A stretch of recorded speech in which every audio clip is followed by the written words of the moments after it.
sorry, but on the other hand, you get more things like Owen's teacher tells him he's a leader, and I can see that in him. He's a genuine leader. If he's out of school, they're like, what do we do today? Oh, he's not here. But he's a genuine leader. He's a caretaker.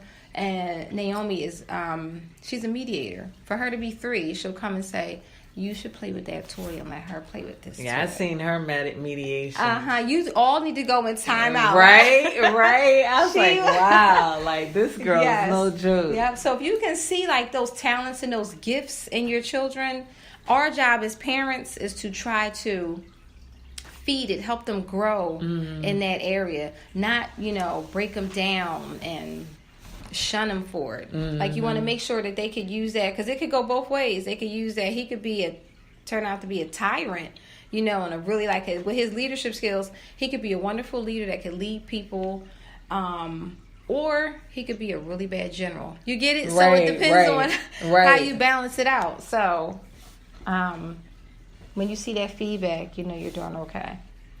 Now you said that when it came to that conversation with your daughter, how you told her you wasn't right all the time and your mom had to correct you. How important is it for you to be an open book to your kids? You know me. I really believe I don't believe in secrets. Right. I believe that kids need to know the truth. Right. I tell them there are people outside that kill, rape, and steal children. Right. I mean, it's hard to tell your kids that because they're this ball of innocence. But who am I what type of parent would I be if I let my kids walk around with this bubble? Right. So I have to tell them this is life. Mommy made mistakes. I mean, they don't know the details, the intimate details, but they need to know some of the things. Like I used to talk back, or I stole something once, and this is these were the repercussions of it. This is what happened. It was not good, and I never did it again. Like, your kids should not look at you like you're this, like Nia said, you always have the right answer. No, I still make mistakes too as an adult. I get things wrong, but I try my best to improve and to do better and to be better. So we can't keep our kids in this little bubble. We're this perfect parent and the world is okay. And you think, well, I'm just going to keep them sheltered under me and I don't have to tell them everything because I'm always protect them. No, they're not going to be under you all day. Eventually, they're going to go to school. Right. And you just sent this kid who doesn't know about bullies. I tell my kids, there are people that will not like you for the color of your skin. And that hit my daughter and I felt so bad, but I felt like I had to tell her. Right. Like, who am I not to tell you? And then you go out and you wonder why people ask you, why's your hair not straight? Right. And they're like, well, I don't know. There's nothing wrong with it. But I'm preparing my kids for the fact that, when you get older and you wear your hoodie, you have to be careful. And it's sad. You have a son, so you understand, like, it's hard for us to have to tell our kids this, but we're African Americans in the United States. So I got to tell my kids different things. And that's the second part. Like, we have 2 parts, I think. It's different for certain. Every culture is different, I believe. And so with our culture, we have to tell them there are pedophiles, and then there are bad police officers. So this is the day and age. So it's like, let's not keep things from our children, because then it's your fault that they go out there and they're clueless, and something happens because they're clueless. Then I believe that's the parents' fault. Right. It's hard. Awesome. It is hard, but you gotta, pop that little bubble. Boop, just a small bubble. Like, boop, hold on, honey. Right? It's something way bigger. My kids like, can I go for a walk by myself? No, you are big enough to just pick up and put in the car. So, and people actually do that. Yes, they do. They prey on moments like that. They do. They really do. That's crazy. So, those are 2 awesome roles: the mother and the wife and the mother. 2 phenomenal roles, and yet you still are able to manage the role of being a working mom, working wife. I mean, luckily you're able to do it. Yeah. I have to I commend the mothers that work full time, because I don't work full time. Now I don't know how I would do that. But as you know, I've been a stay-at-home mom, so I've had that privilege. I'm blessed that my husband, he made it work that way, because he was like, you know what, he wanted to be that breadwinner, he wanted to be that provider. And being a corporate woman, always having my own money, that was difficult in the beginning. I was like, should I really let this go? Do I really trust this? Do I really want to? Do I have to ask him for money? I'm not asking my husband. You know, all these things go, and I realized, let me stop and know my husband. And that's the people, you know, if you know your spouse, then you should know what's going to happen. I'm like, it wasn't going to be like that. So like, you know what? I worked a long time. This is my chance to be home with my kids, so I'll do it.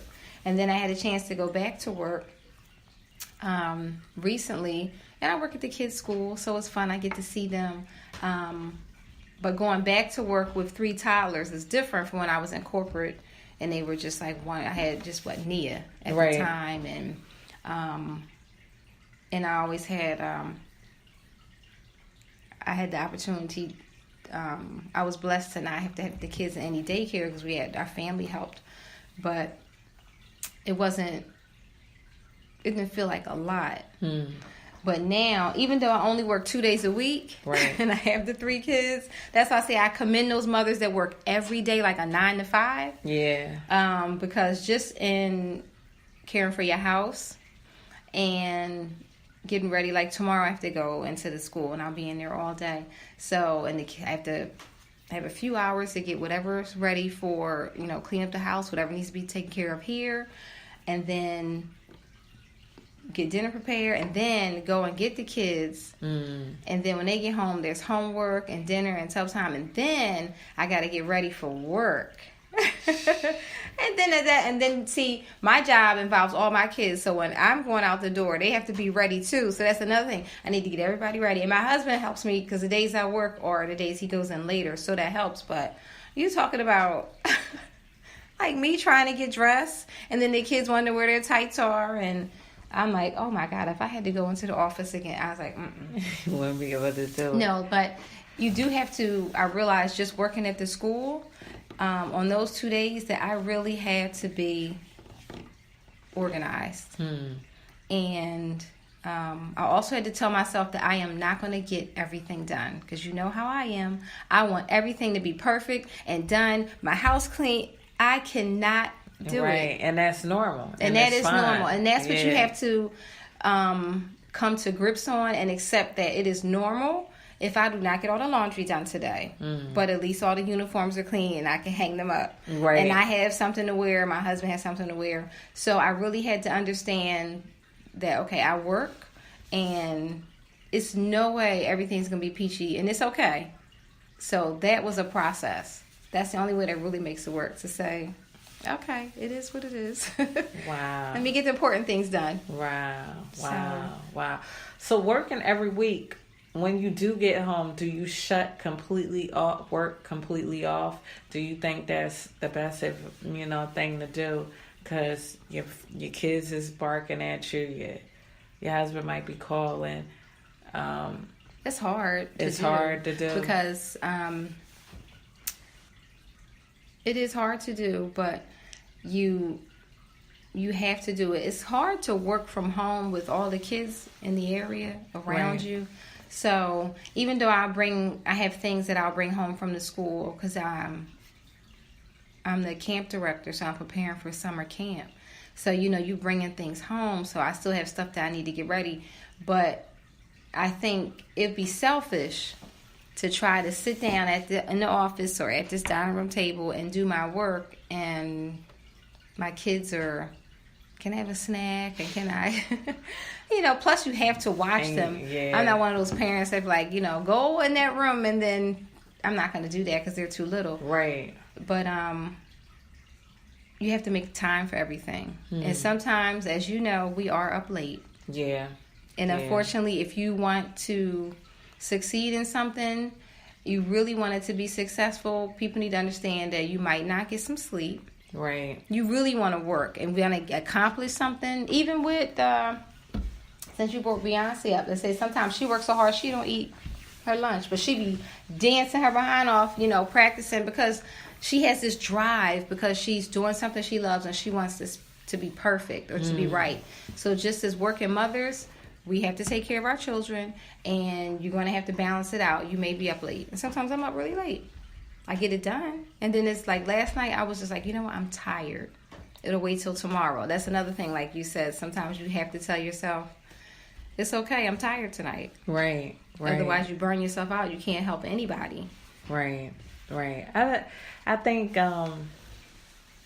it's so dope that, you're able to manage all three roles successfully, and I see you, sometimes you don't know how successful you are until you see somebody close to you talk about it, and you're like, oh, all right. I know, that's true. Kind of like, I did encouraging, that. Thank you. Yeah. And I just wanted you to come on the show just to impart to other people how attractive it is to still be a wife regardless how divorce rate is. Yes, it is. To how attractive it is to be a good mom, totally invested emotionally, mentally, and physically in your children.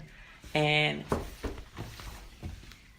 working, helping out in the house, you know what I mean? It's not a bad thing either, after being a mom and a wife.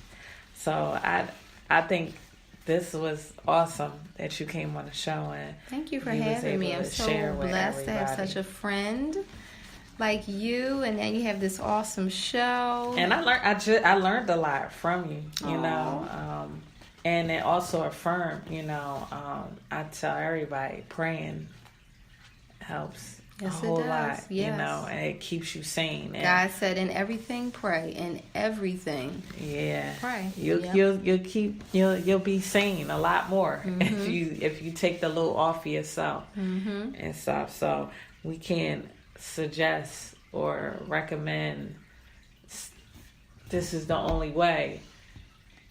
But if you ask, then I could tell you, well, this is what I believe, and praying works. Praying works, we are designed by God, wired through God, and with Him, we do exist. So I think that's everything is awesome that you shared. Thank you. I hope my listeners gained a lot, and tune in this Thursday for another episode on ER.